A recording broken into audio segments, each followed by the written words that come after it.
பெரியம்மா பொண்ணு காவியா, வயசு 40. இவங்களுக்கு கல்யாணம் ஆகி 8 வருஷம் ஆகும். ஆனால் குழந்தைங்களே இல்லை.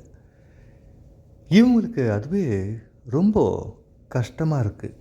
பார்க்குறவங்களாம் கேட்குறாங்க, என்ன இவ்வளோ வருஷம் ஆகுது, எதுவும் பசங்கள்லாம் இல்லாமல் இருக்கிறீங்க, ஏதாச்சும் ஹாஸ்பிட்டலில் போயிட்டு ஹெல்த்து செக்கப் பண்ணலாம்ல, ட்ரீட்மெண்ட் எடுக்கலாம்ல அப்படின்னு. ஒரு சில பேர் கோயில் அங்கெல்லாம் போங்க, வேண்டிக்குங்க, குழந்த பிறக்கும் அப்படின்னு சொல்லிட்டு சொல்கிறாங்க. காவியாவுக்கு ரொம்பவே கஷ்டமாக இருக்குது. ஒரு விஷயம் இல்லாதம்போது நமக்கு அதை பற்றி கவலைப்பட மாட்டோம். ஆனால் அதை பற்றி யாராச்சும் கேட்கும்போது தான் நமக்கு அந்த ஞாபகமும் வரும்.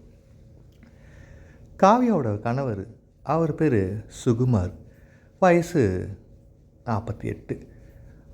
அவருக்கு சின்ன வயசில் ஏதோ ஆக்சிடெண்ட் ஆனதால் அவளுக்கு எந்த இதுவுமே இல்லை.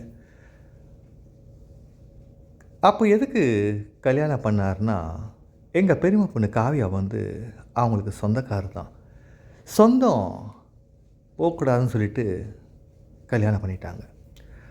ஆனால் காவியா பார்க்க இப்பயும் அழகாக தான் இருப்பாங்க. வீட்டில் ஃபங்க்ஷன் ஒன்று நடந்தது. எல்லாரும் சொந்தக்காரங்க எல்லாமே வீட்டுக்கு வந்திருந்தாங்க. அப்போது காவியா அக்காவும் வந்திருந்தா. அக்கா அங்கே ஃபங்க்ஷனில் எல்லாருமே ரொம்ப சந்தோஷமாக சிரித்து பேசிகிட்டு இருந்தாங்க. ஆனால் இவங்க மட்டும் ரொம்ப சோகமாக இருந்தாங்க. நான் போயிட்டு பேச ஆரம்பித்தேன். என்னக்கா வீட்டுக்கு வர்றதே இல்லை, இந்த மாதிரி ஃபங்க்ஷன் இருந்தால் மட்டும்தான் வர, மற்ற நாள்லன்னா வீட்டில் ரொம்ப பிஸியா அப்படின்னு. அதெல்லாம் இல்லைடா, மனசு ரொம்ப கஷ்டமாக இருக்குது, பார்க்காத ஹாஸ்பிட்டல் இல்லை, போகாத கோயில் இல்லை, என்ன பண்ணுறது அப்படின்னு அக்கா பேச ஆரம்பித்தாங்க. ஏங்க்கா மாமாவுக்கு இன்னும் உடம்பு சரியாகலையான்னு. அதெல்லாம் ஆகாதுடா, அவருக்கு அந்த சின்ன வயசில் ஆக்சிடெண்ட் ஆகிடுச்சில்ல, அதனால் ஏதோ ப்ராப்ளமாக இருக்குது, என்ன பண்ணுறதுன்னு எனக்கும் தெரியல. எல்லோரும் என்ன சொல்கிறாங்கன்னா, ஏதாச்சும் குழந்தைய அடாப்ட் பண்ணிக்கலாம்ல, குழந்தைய வளர்க்கலாம்லன்னு. ஆனால் எனக்கு அதில் விருப்பம் இல்லைடா, என்னதான் இருந்தாலும் நம்ம குழந்த மாதிரி இருக்காதுல்ல அப்படின்னு சொல்லிட்டு பேச ஆரம்பித்தா காவியா. காவியா பேசும்போது காவியோட முகத்தையே பார்த்தேன்.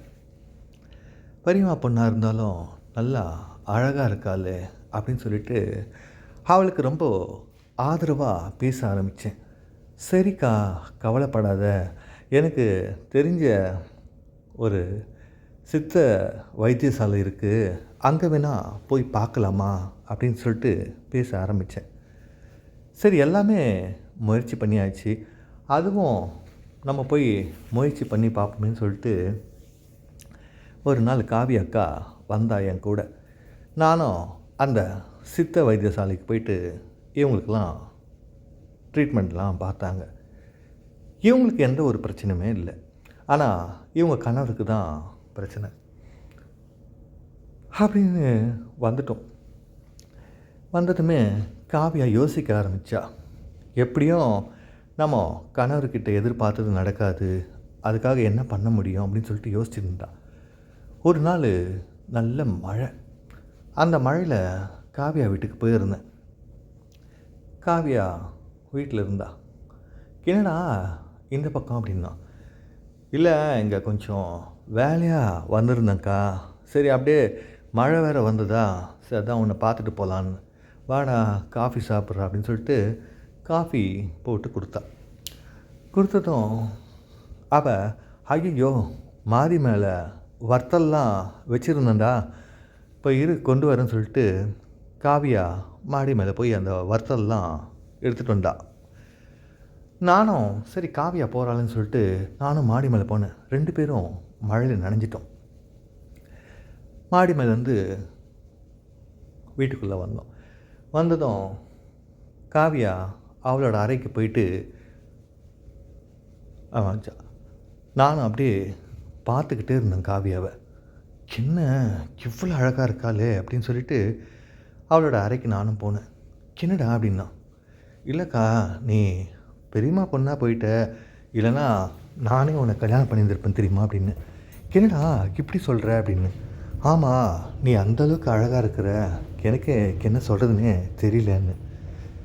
கொஞ்ச நேரம் பார்த்துட்டு இருந்த காவியா, அதுக்கு என்னடா பண்ண முடியும், நீ எனக்கு இப்போது தம்பியாக போயிட்டியே அப்படின்னா. என்னக்கா உனக்கு என்ன பிடிச்சிருக்கா இல்லையா அப்படின்னு. பிடிக்கும்டா, அதுக்காக என்ன பண்ண முடியும் சொல்லுன்னா. இல்லைக்கா, உனக்கும் ஏற்கனவே கஷ்டத்தில் தான் இருக்க. என்னால் முடிஞ்ச உதவி நான் பண்ணலான்னு இருக்கேன் அப்படின்னு. என்ன பண்ண போகிற அப்படின்னா. இல்லை, உனக்கு தான் வாரிசு இல்லைன்னு சொல்லிட்டு ரொம்ப கஷ்டப்படுறியே, அதனால் அப்படின்னா. அதனால் என்னக்கா அப்படின்னு. இல்லைடா, 4 பேருக்கு தெரிஞ்சால் என்ன ஆகும் அப்படின்னா. எப்படிக்கா தெரியும், உனக்கு தான் கல்யாணம் ஆகிடுச்சில்ல, அப்புறம் என்ன அப்படின்னு. அதுவும் கரெக்டு தான், நான் கல்யாணம் ஆகாமல் இருந்து இது பண்ணால் தான் கஷ்டம். இப்போ தான் கல்யாணம்லாம் ஆகிடுச்சில்ல எனக்கு, அதுவும் 7 வருஷம் ஆகுது. இப்போ நான் ட்ரீட்மெண்ட் போயிருக்கிறது கூட எல்லாருக்கும் தெரியும்ல, அப்போது யாருக்கும் தெரியாதுல்ல அப்படின்னா. ஆமாம் சொல்லிட்டு அன்றைக்கி நாங்கள் உறவில் இருக்க ஆரம்பித்தோம். உறவில் இருக்கும்போது காவியாவுக்கு என்னென்ன தேவையோ நான் எல்லாமே செய்ய ஆரம்பித்தேன். அப்போ காவியாவுக்கு ரொம்ப சந்தோஷமாக போச்சு.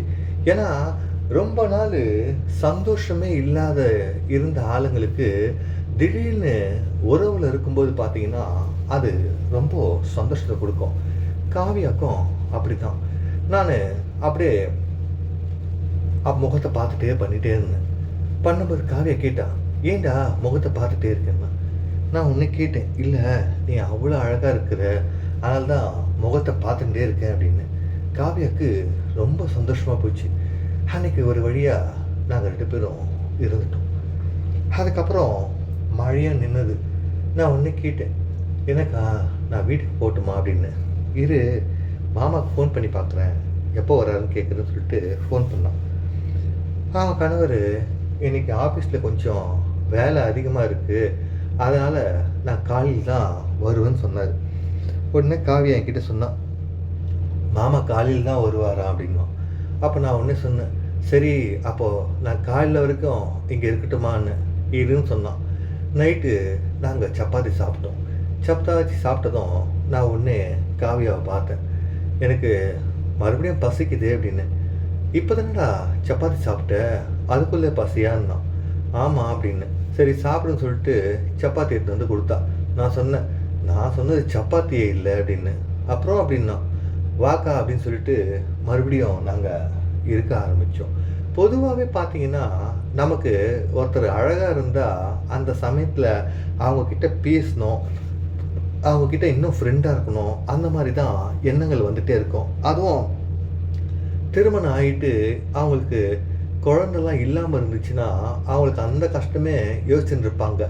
அந்த மாதிரி சமயத்தில் நம்ம உதவின்னு பண்ணுறோன்னு போய் நின்னோம்னா அவங்க கண்டிப்பாக நம்ம உதவியை எதிர்பார்ப்பாங்க. ஓகே ஃப்ரெண்ட்ஸ், இந்த வீடியோ உங்களுக்கு ரொம்ப பிடிச்சிருக்கும்னு நினைக்கிறேன். மறக்காமல் சப்ஸ்கிரைப் பண்ணுங்கள், லைக் பண்ணுங்கள், ஷேர் பண்ணுங்கள். Keep on supporting friends. Take care. By.